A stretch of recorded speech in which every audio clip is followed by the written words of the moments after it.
There's a certain kind of evil that hides in plain sight, one that doesn't scream or show fangs, but quietly lingers in the background, feeding off trust.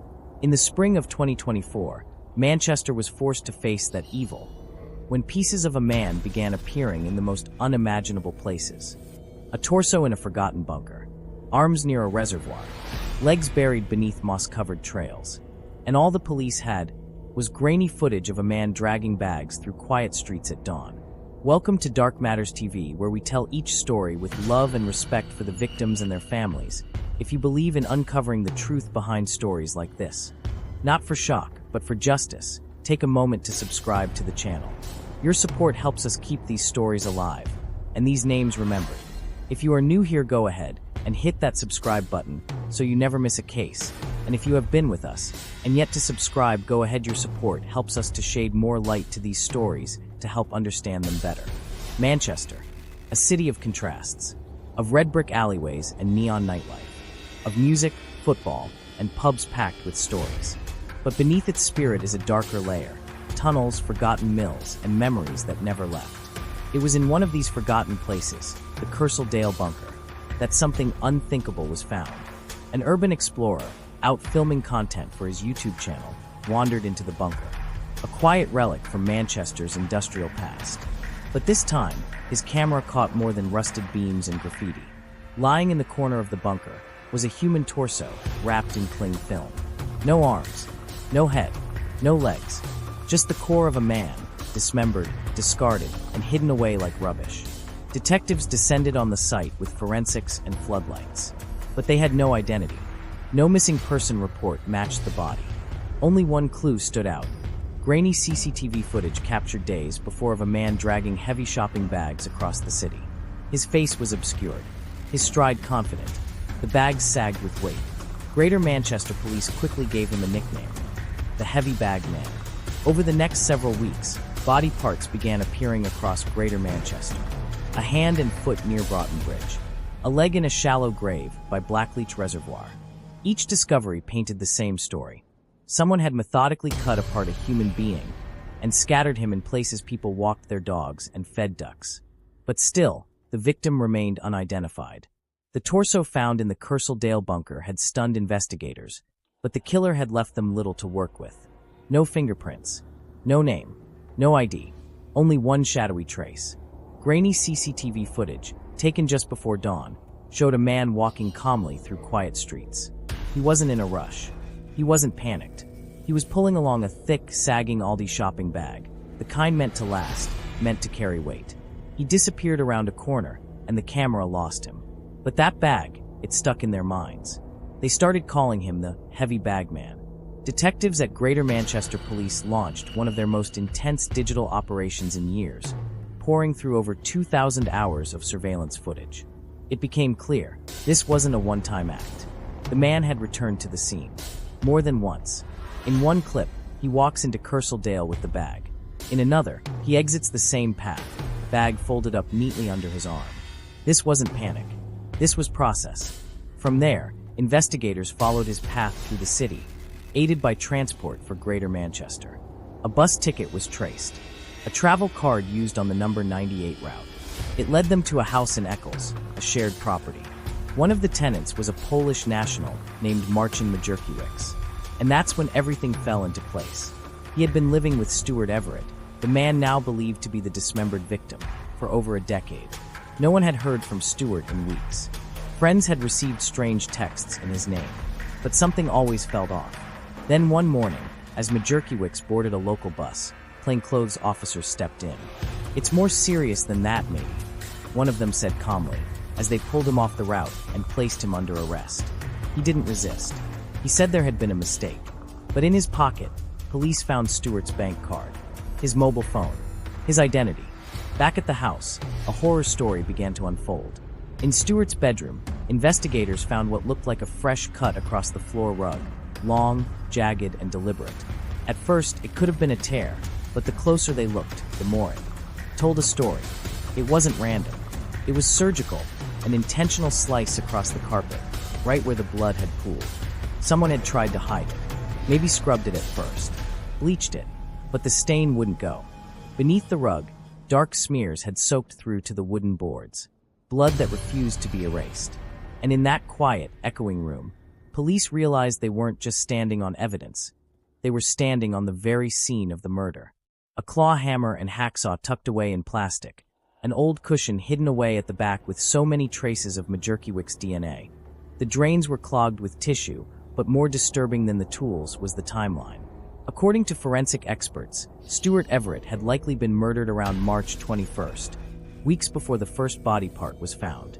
But for all that time, Majerkiewicz had been living in the house, sleeping inches from bloodstains.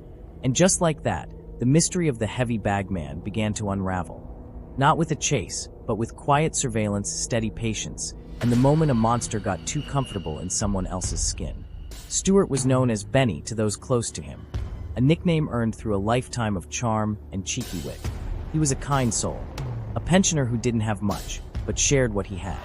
He lived in a small shared house in Winton, Eccles, with a man named Marcin Majerkiewicz, a Polish national in his early 40s. Friends described Stuart as trusting. Too trusting. Before he became headlines, before detectives pieced his body back together from parks, reservoirs, and wooded trails, he was just Stuart. Known fondly to friends and family as Benny, Stuart Everett was a 67-year-old man with a gentle spirit and a quiet life in Winton, Eccles. He had once worked as a civil servant, now retired, living modestly in a shared home. Not unusual for pensioners in Greater Manchester, with 2 housemates, including a man named Marcin Majerkiewicz. By all accounts, Stuart was the kind of person who made a little go a long way, friendly, funny in a soft-spoken way, and always happy to chat with neighbors. His health had begun to decline, a stroke, mobility issues, some breathing problems, but his kindness and trust in others never wavered. He loved gardening, the occasional football match, and a flutter on the horses. He lived simply but warmly. But in late March 2024, that warm light vanished. At first, no one panicked. Stuart often kept to himself. Family received texts, even a birthday card.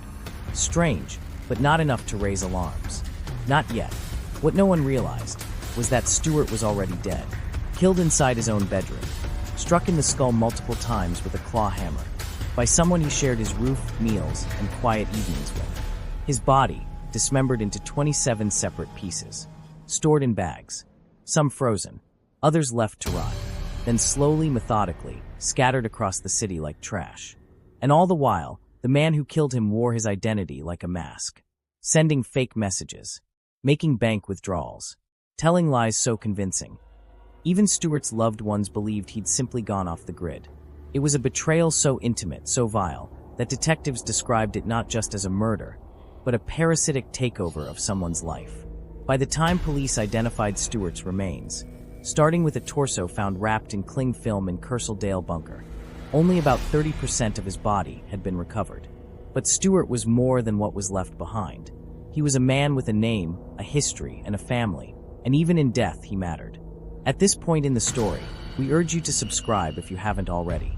Not just because this case is shocking, but because every view, every share, helps raise awareness and push for a world where people like Stuart Everett don't vanish without a voice. You see, this wasn't just murder. This was identity theft of the cruelest kind. After killing Stuart, Majerkiewicz began impersonating him. He texted family members pretending to be Stuart. He told neighbors Stuart had gone away. He even withdrew money from his account and sent birthday cards to family, mimicking Stuart's handwriting. Why? To delay suspicion. To keep benefiting from Stuart's existence. To feed off him long after ending his life. Police believe Majerkiewicz used Stuart's identity to steal hundreds of pounds, food, and even attempted to redirect his benefits, all while slowly dumping Stuart's body in 27 separate parts across at least 15 different locations. In March 2025, at Manchester Crown Court, Marcin Majerkiewicz stood trial for murder and perverting the course of justice. The jury heard of how he bludgeoned him with a hammer, how he dismembered the body with chilling calculation, and how he planned the disposal route using local bus routes and walking trails. His defense attempted to argue diminished responsibility, claiming mental health struggles. But the evidence was overwhelming. The premeditation, the messages, the staged financial activity, the cleanup attempts. It took the jury just hours. Majerkiewicz was found guilty and sentenced to life imprisonment, with a minimum term of 34 years behind bars. We don't tell these stories for the gore. We tell them for the names, like Stuart Everett, whose deaths remind us how fragile trust can be. If you're still with us, and this story moved you, please subscribe. It helps our channel keep telling stories that matter, and keeps the victims' legacies alive. Little is publicly known about Majerkiewicz before he arrived in the UK, but neighbors described him as quiet and odd. He didn't work. He relied on government support and the kindness of housemates like Stuart. He had maxed out his credit cards, owing thousands of pounds, and no plan to get a job to pay back, which might be the reason for the murder. But behind the stillness was a parasite, someone who fed off others until there was nothing left to take. After the trial, prosecutors made it clear this was not a crime of passion. It was not a moment of madness. It was a planned, sustained, and depraved act of control, greed, and cruelty. As of today, police have only recovered 30% of Stuart Everett's remains. Some may never be found. A truth that haunts both his family and investigators, not just for closure, but for dignity. At Stuart's memorial, his nephew said, "He was a gentle man, the kind who would give you the last biscuit in the tin. He didn't deserve this. Nobody does." The heavy bag man may have tried to erase Stuart Everett, cutting him into pieces, hiding him across the city, but he failed. Because today we remember Stuart. We speak his name. We share his story. And through these words, this video, this community, we ensure his light doesn't go out. There are monsters in this world. They wear human faces. They walk beside us, and sometimes they rent the room next door. But the more we speak the truth, the more light we shine into the dark corners they crawl from. This has been the story of Stuart Everett and the killer who tried to erase him. If this story resonated with you, please subscribe, share your thoughts in the comments, and help us keep voices like Stuart's from being forgotten. Until next time, stay safe, stay aware.